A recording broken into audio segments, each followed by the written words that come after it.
Hi everyone! Magandang umaga, tanghali, hapon at gabi sa inyong lahat. Ako si Lorma Novales Sarmiento.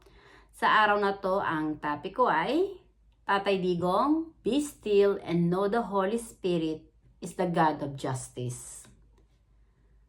Tayong lahat ay tinawag ng Diyos para maging isa ni Jesus na magpahayag ng katotohanan.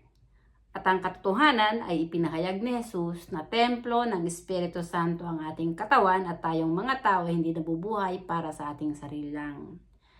Ang Espiritu Santo na hindi natin nakikita ng mata ay ang siyang totoong nag-iisang Diyos at ang mga espiritual na may pag-aari ng ating buhay ay ang siyang Alpha at Omega, ang simula at katapusan.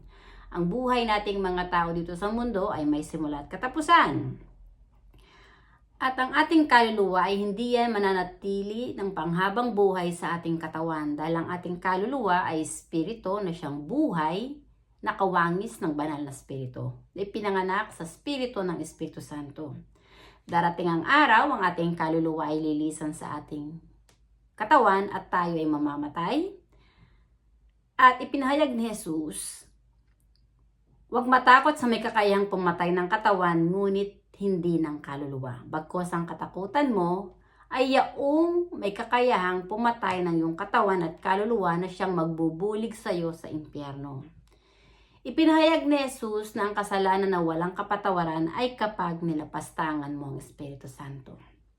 Well, honestly, si Tatay Digong ay ang mga kalaban niya ay mga bulaang propeta ng relihiyon ng Romano Katoliko.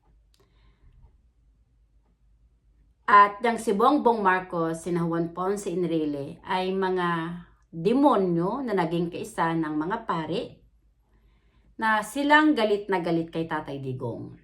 Sa politika, naging pakialamero at nanghimasok ang mga pari sa pamumuno ni Tatay Digong. At dahil nga mga demonyo at mga bulaang propeta tong mga pari, na mas pumapanig sa mga kriminal, so minura ni Tatay Digong ang mga pari at sinabi na tanga at walang common sense ang Diyos ng mga pari. Well, ang katotohanan, ang Diyos ng mga pari ay totoong tanga at walang common sense. Dahil ang mga pari ay hindi nila tinanggap ang katotohanan na ang Espiritu Santo lang ang Holy Father na dapat mong sambahin at ibigin ang higit sa lahat, sapagkat ang Espiritu Santo ang nagbibigay ng buhay sa ating mga tao at hindi ang mga ribulto, santo-santuhan at Diyos-Diyosan na dinala ng mga Espanyol. Honestly, si Tatay Digong ay isang espiritong mandirigma na pinili ng Espiritu Santo dito sa lupa para pangalagaan ang mga kaluluwa na naliligaw ng landas, gawa ng droga. Gawa ng droga, maraming mga demonyo na mga kampo ng kadiliman ang naging hayok at uhaw sa tawag ng laman at dugo. Maraming mga tao na mga adik ang nanggagahasa na sinisira ang templo ng Espiritu Santo dahil sa kanilang pagkauhaw at pagkagutom sa tawag ng kamunduhan at kalaswaan. At ipinahayag sa banal na kasulatan na sinabi ng Panginoon, huwag mong kakainin ang laman at dugo ng iyong kapwa sapagkat nasa dugo nito ang buhay nito at mamamatay ka. Honestly, ang ating kaluluwa ay siyang dugo na siyang nagmula sa Espiritu Santo, ang buhay na tinanggap natin sa Diyos. At kapag hinalay mo ang iyong kapwa, gawa ng uhaw ka at sa tawag ng kamunduhan at kalaswaan, yun ay kasalanan na walang kapatawaran sa Espiritu Santo at dahil doon mamamatay ang iyong katawan at kaluluwa at ang iyong kaluluwa ay mahuhulog sa impyerno. Dahil itatapon ng Espiritu Santo ang kaluluwa mo sa impyerno dahil binaboy mo at sinira mo ang kanyang sagradong tahanan gawa ng kalaswaan at kamunduhan, gawa ng iyong pagkauhaw at pagkagutom sa tawag ng kamunduhan at kalaswaan. Tayong mga tao ay binigyan lang ng pansamantala ng Panginoon, ang Espiritu Santo ng buhay para manatili dito sa mundo. Darating ang araw, mawawala tayo dito sa mundo at ang ating kaluluwa, ang siyang Espiritu at buhay na tinanggap natin sa Espiritu Santo ay babalik sa Espiritu Santo para humarap sa paghuhukom base sa ating mga gawa at pananampalataya. Honestly, si Tatay Digong ay isang leader na authentic ang pagkatao niya. Palamura siya, brutal siyang magsalita. Pero sinasabi lang niya ang katotohanan. I hate drugs. Dahil ang droga, ginagawa kanyang zombie na iniiga ang iyong utak para gumawa ka ng mga krimen sa iyong kapwa. At yan ay hindi gusto ni Tatay Digong dahil maraming mga kabataan ang nasisira ang kanilang buhay, maging ang kanilang pamilya ay nagkakawatak-watak gawa ng droga. At itong mga pare na mga putang ina na akala mo'y banal, ang silang naghahari-harian sa ating bansa, na naging kaisa ng demonyo at Judas na sina Juan Ponce Enrile at itong si Bongbong Marcos. Itong si Bongbong Marcos, si Juan Ponce Enrile, mga pare, 10 ng mga dilawan at mga naging followers o supporters ni BBM na bangag, ay mga zombie silang lahat na kahit nag-i-exist pa sila dito sa mundo, ang kanilang kaluluwa ay patay na gawa ng kasalanan na ginawa nila laban sa Espiritu Santo. Si Tatay Digong, mawala man siya dito sa mundo, handa na siya. Nagampanan niya ang dapat niyang gampanan ng kanyang tungkulin na pangalagaan ang kaluluwa ng kanyang kapwa na walang hiyain ng mga demonyo. Honestly na si Tatay Digong ang Pangulo sa ating bansa, nagkaroon ng kapayapaan ang mga tao na naglalakad sa lansangan na huwag silang mapahamak sapagkat yung mga adik ang silang nalulupig at nalilipol. Ngayon, bumalik na naman itong krimen sa ating bansa at ang lumaganap na naman ang droga dahil ang ating Pangulo ngayon na si Bongbong Marcos ay isang traidor, drugista, adik at zombie na walang pag-ibig sa Diyos, sa Espiritu Santo, kundi ang iniibig niya ay ang kanyang sarili, ang pera at ang posisyon. Pero hindi nalalaman ng demonyong ito na si Bongbong Marcos na ang may pag-aari rin ng kanyang buhay, maging ng buhay ni Tatay Digong, ay ang Espiritu Santo rin. At darating ang araw, mamamatay din itong Judas, si Bongbong Marcos, at ang kanyang kaluluwa dahil Judas siyang leader at pangulo na nagmamataas at nagmamayabang sa Espiritu Santo, ang kanyang kaluluwa ay hindi makakapasok sa kaharian ng Diyos Ama sa langit. Dahil kinalaban niya ang Espiritu Santo, na siyang Diyos na may pag-aari ng kanyang buhay, na siya ring may pag-aari ng buhay ni Tatay Digong. Honestly, ang ICC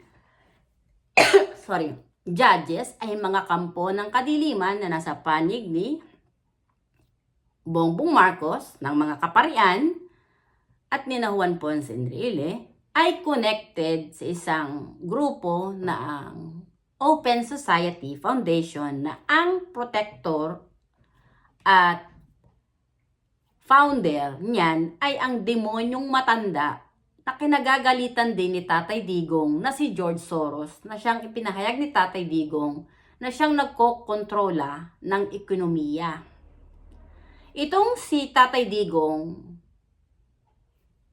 pinahuli at pinadala ng mga demonyo sa dahag para litisin ng ICC. Pero ang ICC wala yung power sa Holy Spirit na nanahan sa katawan ni Tatay Digong. Ang may pag-aari din ng buhay ng mga ICC judges na to ay ang Espiritu Santo rin. At darating ang araw, dahil sa kanilang kataas at kayabangan, itong ICC judges, malulupig din ang mga demonyong to at magwawakas ang kanilang kataas at kayabangan. Dahil ang Espiritu Santo, ang isang Diyos na makapangyarihan, ay ang Diyos ng hustisya at ng katarungan, ang siyang maghuhukom din sa kanilang kaluluwa. At dahil mga demonyo sila na naging kaisa ng demonyo na si Bongbong Marcos na Judas at traidor, na nasa panig ng mga pari na masilang mga bulaang propeta at mga demonyo, na galit kay Tatay Digong. Tatay Digong, huwag kang mag-alala. Ang Espiritu Santo ang may pag-aari ng ating buhay at ang ating buhay sa mundo ay pansamantala lang na mananahan sa ating katawan at sa oras na umalis na ang ating kaluluwa, magbabalik lang yan sa Espiritu. Ang Espiritu Santo at ang Espiritu Santo, alam niya kung sino ang kanyang mga tupa na may pagkapahalaga sa buhay espiritual ng kanilang kapwa. At alam din ng Espiritu Santo kung sino yung mga demonyo na nagmamataas at nagmamayabang sa kanya na nasa panig ng demonyong si Satanas. Huwag mong katakutan ang kamatayan dito sa mundo dahil kapag lumisan ang ating kaluluwa sa ating katawan, talagang lilisan tayo dito sa mundo at ang ating kaluluwa ay babalik lang yan sa kaharian ng Diyos Ama sa langit kung nasaan si Jesus. At kung nasaan ang Espiritu Santo na siyang totoong amang espiritual at Diyos ng ating kaluluwa. Mamatay man tayo dito sa mundo, alam natin ang katotohanan na lumaban tayo ng patas, naglakbay sa Espiritu at katotohanan at ang Espiritu Santo na nasa ating katawan, ang siyang ating Diyos na ating pinaglilingkuran. Tatay Digong, in God's will, with the power of the Holy Spirit, muli kang makakabalik sa ating bansa. At si Bongbong Marcos, kahit nasa Pilipinas pa yan, ang putang ina yan, pag binawi na ng Espiritu Santo ang kaluluwa sa kanyang katawan, matotodas yung demonyo na yon. At kapag natodas yun, yung putang na iyon na si Bongbong Marcos, namatay na siya dahil binawi ng Espiritu Santo ang kanyang kaluluwa sa katawan niya, yung kanyang kataas at kayabangan sa'yo, sa angkan mo, at sa banal na Espiritu na nasa iyong katawan, ay magwawakas. At ang Espiritu Santo ang lulupig kay Bongbong Marcos. At ang kaluluwa ni Bongbong Marcos, kasama ng mga paring demonyo na galit sa'yo, kasama ni na Juan Ponce Enrile, at lahat ng mga demonyo na galit sa'yo, lahat sila, ang kaluluwa nila ay hindi makakapasok sa kaharian ng Diyos dahil hindi rin sila kikilalanin ng Espiritu Santo. Dahil ang puso nila ay nasa panig ng demonyong Judas at sinungaling na si Satanas. Narito na tayo sa huling panahon. Ang laban natin dito sa mundo ay hindi laban sa laman at dugo, kundi laban sa mga espiritong masasama na silang mga kampo ng kadiliman na naghahari-harian dito sa mundo. Ang piling ng mga demonyong to, sila lang ang pinahiram ng buhay ng Espiritu Santo at sila lang ang dapat maghari dito sa mundo. At hindi ang Espiritu Santo na siyang Diyos na may pag-aari ng ating buhay. Narito na tayo sa huling panahon. Ang Espiritu Santo, ang Diyos ng hustisya at ng katarungan, ay ang may pag-aari ng ating buhay, ang siyang mas makapangyarihan na maghuhukom at hindi ang ICC judges na silang mga ulupong na nasa panig ng demonyong si Satanas. Maraming salamat sa inyong pakikinig at hanggang sa muli. Bye! Thank you!